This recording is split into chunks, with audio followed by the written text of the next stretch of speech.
It is a chilly, chilly morning on this long straight road south into the Free State and the Great Karoo, and really looking forward to this trip. There's Basil in the background there. We head down some of the straightest roads in South Africa to some of the most arid and most beautiful environments, and it's really gorgeous just to get out of the city and watch the sunrise and have a cup of coffee on the side of the road. A great Karoo adventure ahead.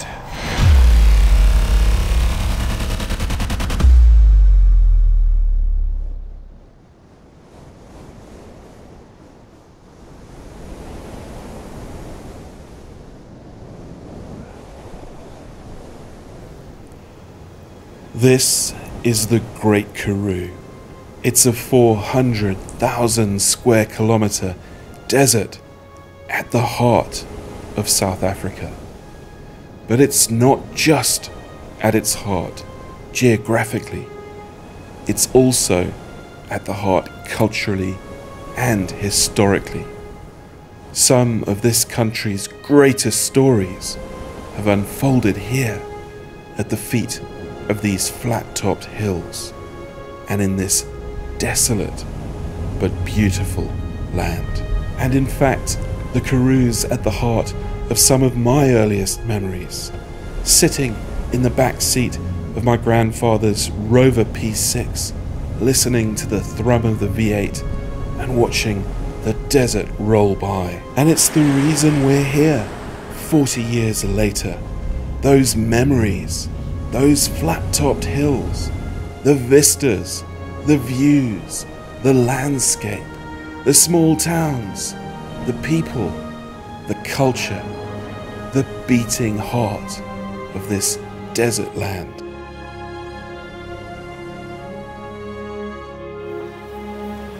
We're on our way to our first stop, the small town of Richmond in the Northern Cape. And if there's one thing that I've found out about this place, it's that the wind blows a lot. But by the late afternoon, there's a respite, and we're able to walk down the main street of the town, soaking up the sun and the sights. It's a quaint little place of roadside diners and guest houses, a good spot to stop before heading off in the morning into the Karoo proper. We've stopped a number of times in the last hour and only gone 30 kilometres this morning, which is a bit of a worry because we've got about 600 kilometres still to go on this trip. Anyway, it's time for a little coffee on the side of the road here, listening to the emptiness of the Karoo, one of my favourite sounds in the entire world. Just lovely little bird song down a little river in the background there, and wonderful Karoo succulents, plants on the ground, which I thought I'd talk about quickly. I don't know if you can see the spacing between these plants, about 500 millimeters, 50 centimeters between the plants, and this will get wider as you go north and drier. And this is what the sheep eat, this wonderful sort of herbal, floral food that they chomp on, and it gives them a delicious flavour, which we had last night. Sheep stew. Don't tell the sheep that we see.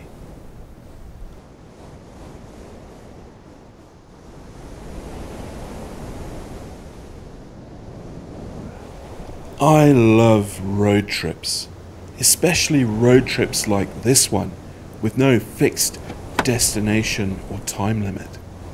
It means I can stop wherever I please and just soak up this space, this vastness. The horizons stretch from east to west, unbroken, and there's nobody out here, just me, Basil, my wife, and my camera. The trick with shooting panoramas is to make sure you've got, well, certainly on a head like this, is to make sure you've got lots of coverage of each frame so that the frames overlap a lot.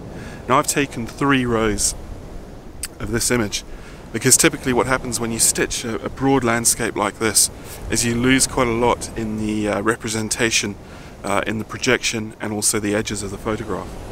So I've also gone for a polarizing filter here and a little bit of a cool tone, because I feel it looks nice in this sort of mid-morning light, with a soft touch of blues across this orange landscape, that classic sort of teal and orange look. And it also cuts out some of the heat haze in the distance, or the haze in the distance and the dust.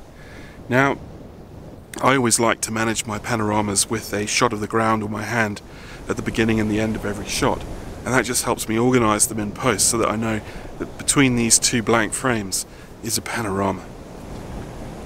One of the other settings that I like to use is a standard white balance. I like to just keep the white balance the same, and also like to lock in exposure, so I tend to shoot in manual mode or with an exposure lock on, just to take all of those shots so that they stitch nicely, have the same colors and tones and the same exposure. Our eyes are very sensitive to changes in exposure, so it's important to make sure that the panorama, as long as it doesn't go too far across the landscape, is all the same brightness.